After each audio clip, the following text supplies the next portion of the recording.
सफलता। Henry Ford. Henry Ford एक American उद्योगपति, फोर्ड मोटर कंपनी के संस्थापक और उत्पादन असेंबली लाइन के स्पॉन्सर भी थे। फोर्ड ने पहली ऑटोमोबाइल कंपनी विकसित की और निर्मित भी की जिसे अमेरिका के मध्यम वर्गीय लोग भी आसानी से ले सकते थे।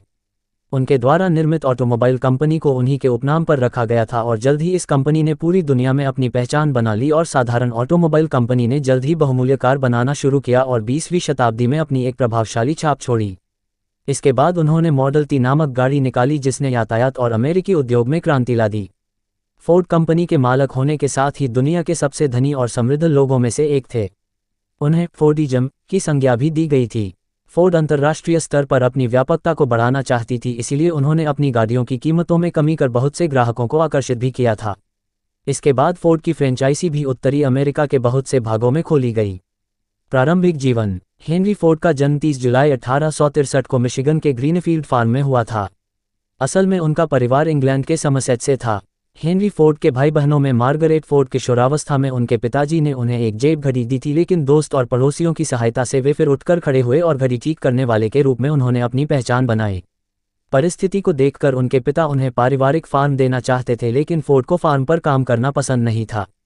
बाद में उन्होंने वेस्टिंगहाउस में भी स्टीम इंजन पर काम किया। इस समय में फोर्ड ने Goldsmith Bryan Stratton business college में बुककीपिंग का भी अभ्यास किया था। 1891 में फोर्ड एडिसन ज्ञानवर्धन कंपनी के इंजीनियर बने। 1893 में मुख्य इंजीनियर के रूप में उनका प्रमोशन होने के बाद उनके पास पर्याप्त समय और पैसे दोनों थे, और तभी उन्होंने गैसोलीन इंजन पर खोज करना भी। उन्होंने 4 जून को इसका सफल प्रशिक्षण भी किया था। बहुत सी टेस्ट ड्राइव के बाद फोर्ड ने अपनी क्वेड साइकिल में बहुत से सुधार भी किए। 1896 फोर्ड ने एडिसन के एग्जीक्यूटिव की मीटिंग भी अटेंड की। वहां उनका परिचय थॉमस एडिसन से हुआ था। एडिसन ने उनके इस प्रोजेक्ट को सराहना भी की और फोर्ड के आकार और गाड़ी बनाने का काम भी 1898 में पूरा हुआ। डेट्रॉइट लंबर बैरन विलियम एच मफी की पूंजी के समर्थन से चलने वाले फोर्ड ने एडिसन कंपनी से इस्तीफा भी दे दिया था और 5 अगस्त 1899 को नई डेट्रॉइट ऑटोमोबाइल कंपनी की स्थापना भी की थी। उस समय पहले कम गुणवत्ता वाली गाड़ियों के निर्माण में भी बहुत लागत लगती थी, इसी वजह से उनकी कीमत भी ज़्यादा होती थी। इसी वजह से इस कंपनी को सफलता नहीं मिल सकी और जनवरी 1901 में कंपनी खत्म हो गई थी। बाद में सी हेरोल्ड विल्स की सहायता से फोर्ड को फिर से डिजाइन किया गया, इसे पुनर्निर्मित किया गया और सफलतापूर्वक अक्टूबर 1901 में 26 हॉर्स पावर के साथ चलाया गया था, जिसके फोर्ड मुख्य इंजीनियर थे। हॉर्स पावर के साथ फोर्ड ने साइक्लिस्ट कूपर के साथ मिलकर रेस 999 में जीत को डीलर थे। उन्होंने पार्टनरशिप में फोर्ड मलकोम्सो लिमिटेड की स्थापना भी की जो ऑटोमोबाइल का उत्पादन करती थी।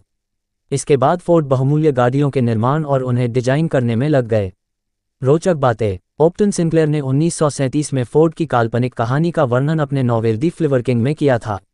बहुत से ऐतिहासिक नॉवेल में फोर्ड का उपयोग किसी व्यक्तिगत चरित्र को दर्शाने पॉवर का novel three farmer on the way of dance 1985 शामिल है। 1986 में रॉबर्ट लकी की बायोग्राफी में फोर्ड, उनके परिवार और उनकी कंपनी तीनों का ही वर्णन था और उसका शीर्षक था। 2005 में ऐतिहासिक उपन्यास दी प्लॉट अगेंस्ट अमेरिका में फिलिप रोथ ने फोर्ड को एक बहुदिमागी व्यक्तित्व भी बताया था।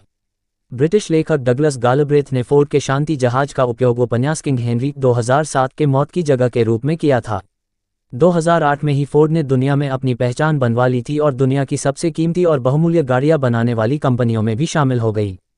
समस्वर संगीतकार फेरडे ग्रोफ ने हेनरी फोर्ड के सम्मान में एक टोन कविता की रचना भी की थी। कैसी लगी वीडियो कमेंट बॉक्स में कमेंट करें। लाइक, सब्सक्राइब और शेयर करके लाखों करोड़ों लोगों का उत्साह बढ़ाइए। बेल आइकॉन प्रेस करें। आपके अपने motivational speaker mister Amit Kumar गोला। दिल की गहराइयों से प्यार भरा बहुत बहुत धन्यवाद।